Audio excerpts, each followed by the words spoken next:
In the first episode on explosions, we talked about Taylor and Trinity, how the British physicist G.I. Taylor used the pictures of the Trinity test to estimate the energy of the first atomic bomb. The bomb of the Trinity test was detonated on July 16, 1945, on top of a 30 meters tower in the desert of New Mexico. On this picture, 53 milliseconds after detonation, the blast in the air is quasi-hemispherical.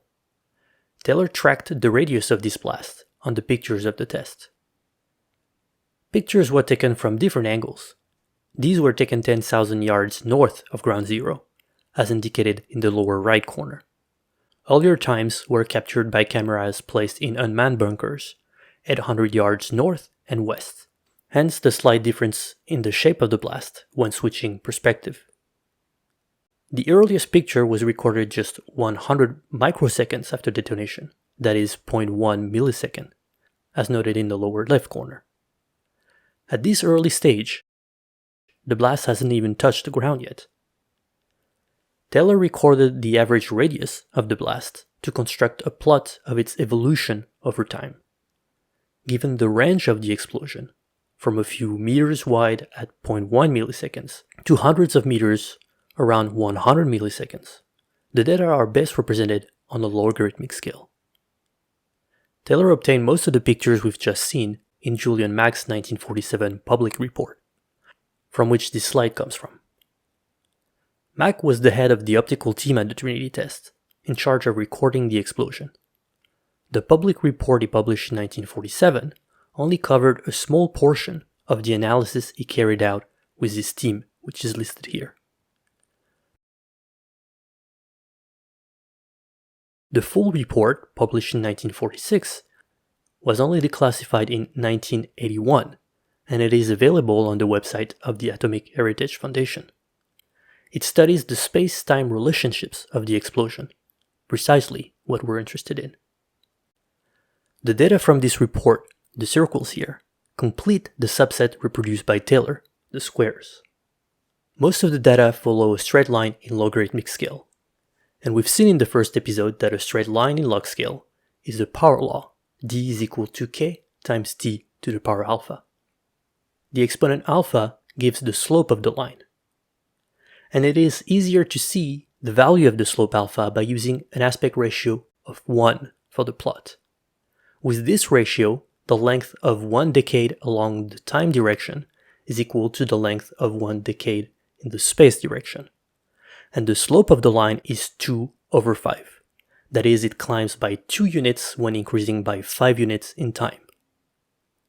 The power law connecting the explosion radius and the time is d is equal to k times t to the power 2/5.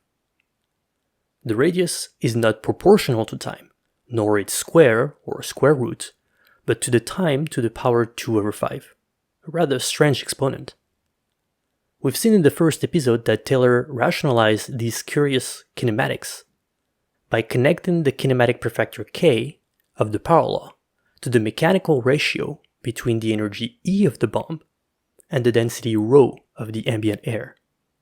The energy in the numerator impels motion, and the density in the denominator impedes it. Energy versus density. In the first episode, we demonstrated the adequacy of this scaling law in the case of the Trinity test. In this second episode on explosions, we will see that this scaling is valid far beyond Trinity. It can be used not only to describe all sorts of nuclear explosions, in the air or underwater, but also conventional explosions, and even tiny laser-induced explosions.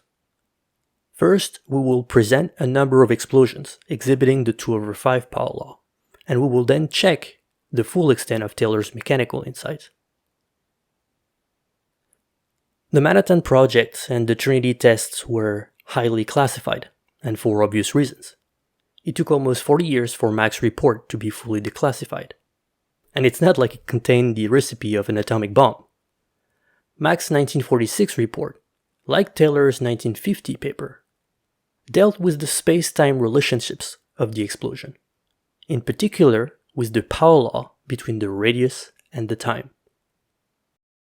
Mac says it explicitly in the abstract, The blast radius, which he called r and that we call d, is proportional to the time to the power 2/5. Later, Mach adds that this 2/5 power agrees with Taylor's theoretical relation, which was well known and already a standard in 1945, 5 years before Taylor eventually published his result publicly. Taylor scaling was the benchmark for Trinity and actually for all subsequent tests. Trinity was the first nuclear test, followed by 209 other atmospheric explosions for the US alone, stopping in 1962. Including the USSR, the UK, France, and China, 528 nuclear bombs have been detonated in the atmosphere since 1945. Despite being completely absurd, these tests gave plenty of opportunities to check the validity of Taylor scaling. This is the Apple shot from Operation Teapot in 1955. The bomb was detonated on top of a 150 meters tower. The blast radius of the explosion is given here, as recorded by Patricia O'Connell in a memorandum published in 1957. This is how the data compare with the Trinity radius, in dark red. The two curves are very similar, but Trinity is slightly above Teapot. The official yield of the Trinity test was 21 kiloton, whereas Teapot Apple had an energy of 14 kilotons. Both curves show a radius proportional to t to the power 2/5. This is Grable from Operation Upshot Knothole in 1953. A sad display of the madness of the Cold War. This bomb was shot from a cannon. The detonation occurred 19 seconds after its firing, over 10 kilometers away, 160 meters above ground. Here is the recorded blast radius given by Schmidt. The time range is a bit limited, but when the data are compared with Trinity and Apple, we see that they also agree with the 2/5 scaling. They practically overlap with the Apple shot in bright red. Since Grable's yield was 15 kiloton, very close to the 14 kilotons of Apple. This is Climax, also from Operation Upshot Knothole. The bomb was airdropped and exploded about 400 meters above ground. Here is the radius curve, also collected by Schmidt. When compared with the other curves, this set of data has the same 2/5 slope, but it is positioned higher, indicating a higher yield. And indeed, the reported yield is 61 kilotons of TNT, about 3 times the energy of Trinity. This one is Maple from Operation Hardtack in 1958. The bomb was detonated on a barge in the Pacific. Here again, the radius of a time mostly follows the 2/5 slope, except at the very beginning, a point we will return to in episode 5. These data were analyzed by Nguyen and Spriggs in a recent report. The energy of this shot was 213 kilotons, 10 times Trinity, and indeed the curve is significantly higher than the others.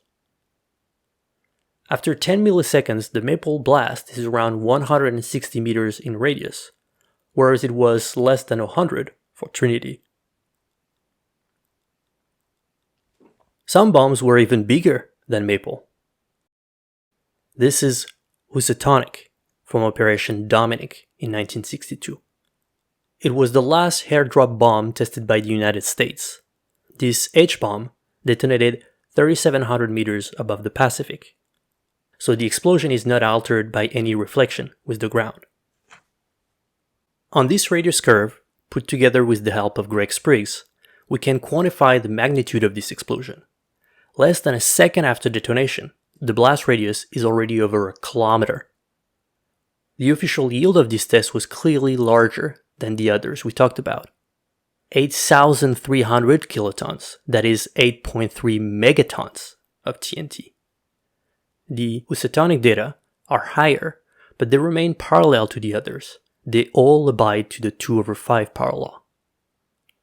On this plot, only 6 out of the 209 American atmospheric tests are represented, since only a few have been published.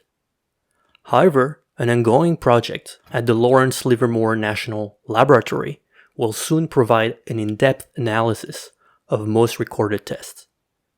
The team of this monumental project, led by Greg Spriggs, has been combing through secure government vaults since 2011 to inventory and salvage thousands of film rolls. Many films have already made available, in particular on the YouTube channel of the Lawrence Livermore National Lab. A systematic analysis of the blast radii of all of these explosions is underway. The report of this project might have been published by the time you're watching this video. The final word on the agreement between the observed blast radius of atmospheric tests and Taylor's regime is left to Spriggs and his team. All the tests discussed so far were atmospheric, so the density of the ambient medium was always close to 1 kg per meter cube. To test the validity of Taylor's regime in media with significantly different densities, we can consider underwater nuclear explosions. Only 5 underwater tests were conducted by the United States. According to Taylor's regime, energy and density have opposite effects on the kinematics of the blast radius. Higher densities have the same effect as lower energies. Take this gray line. For atmospheric tests, the density was always around 1 kg per meter cube, so the position of the line is associated with a specific value of energy. Here, 1 kiloton. The line corresponds to the prediction of Taylor's regime for a 1 kiloton bomb detonated in the air. But multiply the numerator and denominator by the same factor and you get the same curve. A 1 megaton bomb detonated in a medium with a density of 1,000 kg per meter cube would produce the same blast than a 1 kiloton bomb in the air. And water, indeed, has a density around 1,000 kg per meter cube. This shift between air and water blasts is indeed what has been observed. In this footage from Operation Wigwam in 1955, we can see the effects of a 30 kiloton bomb detonated at a depth of 2,000 feet, that is around 610 meters below the surface. The purpose of this test was to determine the vulnerability of submarines to deeply detonated nuclear weapons. So 3 miniature unmanned subs were placed in the vicinity of the explosion, with various devices recording the underwater blast. The radius of the underwater explosion was analyzed by Porzel in a 1957 report, recently reanalyzed by Vey and Argather. When compared with the atmospheric tests, we see that the Wigwam shot produced a significantly smaller blast. Even though the 30 kiloton yield was 50% larger than Trinity, the much higher density of water slowed the progression of the blast. For instance, after 20 milliseconds, the underwater blast is 65 meters in radius, about half of the Trinity radius at the same time. Underground nuclear explosions. After the limited test ban treaty of 1963, all tests were banned except those performed underground. 815 underground tests were conducted by the US alone. A discussion of the blast radius of these underground tests should be included here, but we have not done our homework yet on this subject. From the perspective of an explosion, are solid media so different from water? Give us your suggestions in the comments and tell us if you know about experimental datasets of the blast radius of underground explosions. Please use the hashtag undergroundnuke so we can retrieve your comments more easily and maybe return to this in a future video. Enough with nuclear explosions. Let's discuss conventional explosions, like those produced by TNT. Are conventional explosions substantially different from nuclear explosions? A month before Trinity, a trial run was conducted to test the equipment. In this film available on the YouTube channel of the Atomic Heritage Foundation, you can see 100 tons of TNT being piled up. Here, tons of TNT are literally massive tons of TNT. Since TNT is the standard measure of yield, the tonnage is here both an indication of the mass of the bomb and of its energy. So the detonation of this huge pile of TNT produced an explosion with an energy of 100 tons of TNT, that is 200 times less energetic than Trinity, despite the fact that the gadget, the Trinity bomb, was only around 5 tons. This gap in the energy per unit mass is the main difference between nuclear explosions governed by atomic binding energies and conventional explosions governed by chemical energy. However, the 2/5 power law can still be observed in the kinematics of the blast. To our knowledge, such data are not available for the trial run of May 1945, but a replica was conducted in the 1960s and analyzed in a report by Kingeray. Here is a recorded blast radius over time for this test. The energy was 0.1 kiloton, that is 100 tons of TNT. We can see how the data compare with the atmospheric and underwater tests we've been discussing so far. Another recent conventional explosion of similar yield is the one that struck Beirut in 2020. So far, we've only dealt with tests where no casualties were involved, but this example is a dire reminder of the destructive power of explosions. 219 people perished in the accident, and 300,000 were left homeless. You've probably seen the following films already, but viewer discretion is advised anyway.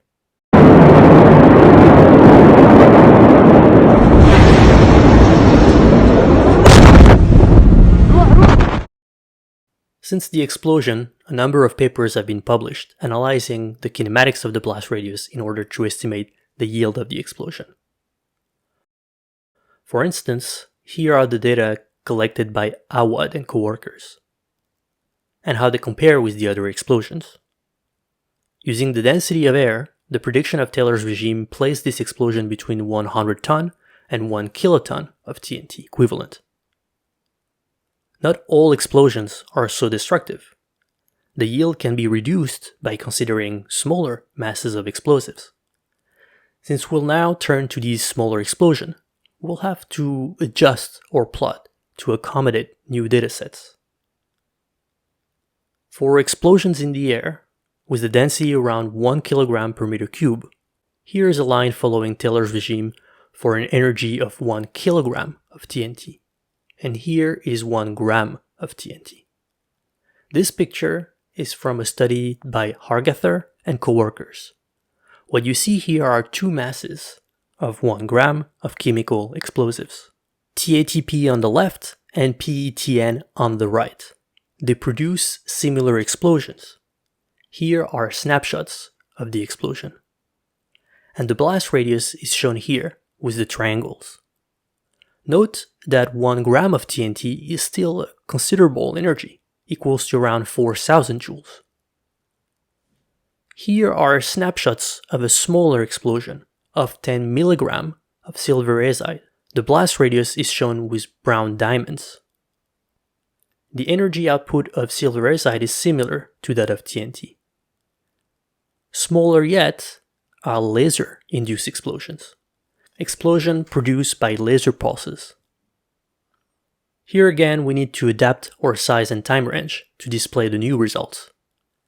We will now be dealing with sub-millimetric blasts captured at sub-microseconds time resolutions.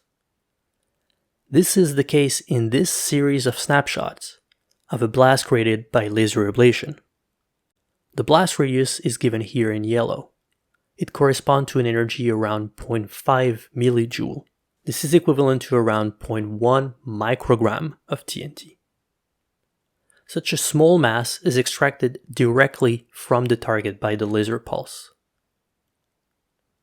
Here is another dataset from a different laser-induced explosion, from Campaniella, and another example from Grun.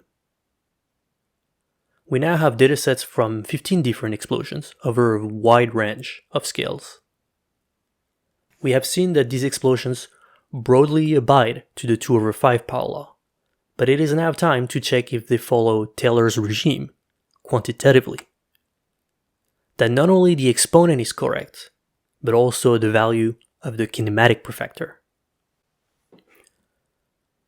Before getting into this last part of the video, we must do a A little bit of housekeeping.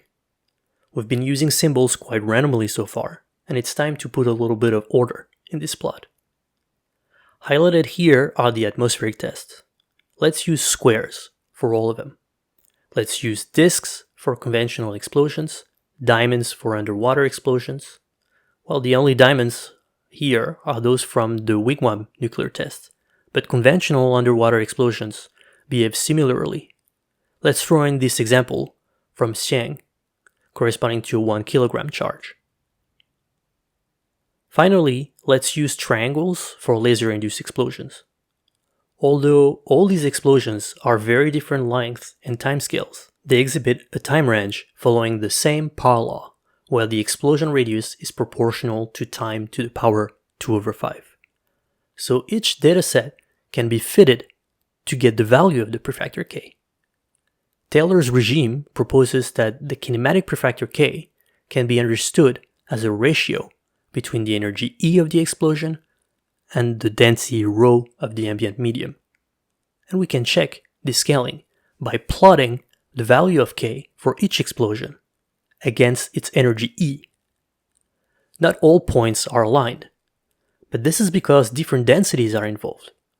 For explosions in the air, ρ is around 1 kilogram per meter cube, and indeed, most explosions we talked about follow this trend. For underwater explosions, the density ρ is around 1 ton per meter cube, and the prediction of Taylor's regime runs parallel but lower. One of the laser-induced explosions we talked about was conducted in rarefied xenon, corresponding to a density around 36 grams per cubic meter. Most of the data follow Taylor's prediction, except for a few cases, like the Usatonic test lying significantly lower than expected, or the Wigwam underwater test, which we would expect on the lower gray line. To combine the effect of energy and density on the kinematic prefactor k, we can simply plot k against the ratio of energy and density, E over ρ. Taylor's regime predicts that k is equal to E divided by ρ to the power 1/5. And this is indeed what is seen for most explosions, the gray line having a slope of 1/5 in log scale. Given that we have in front of us a set of explosions where the ratio of energy and density runs over more than 20 orders of magnitude, the scope of Taylor's insight is quite remarkable. However, the agreement is not perfect, and we will see in the next episode how we can understand these small deviations. We wanted to talk about it now, but this video is already long and well furnished, so let's stop and we'll meet again in the next episode. Just think of this as a cliffhanger rather than a bad conclusion.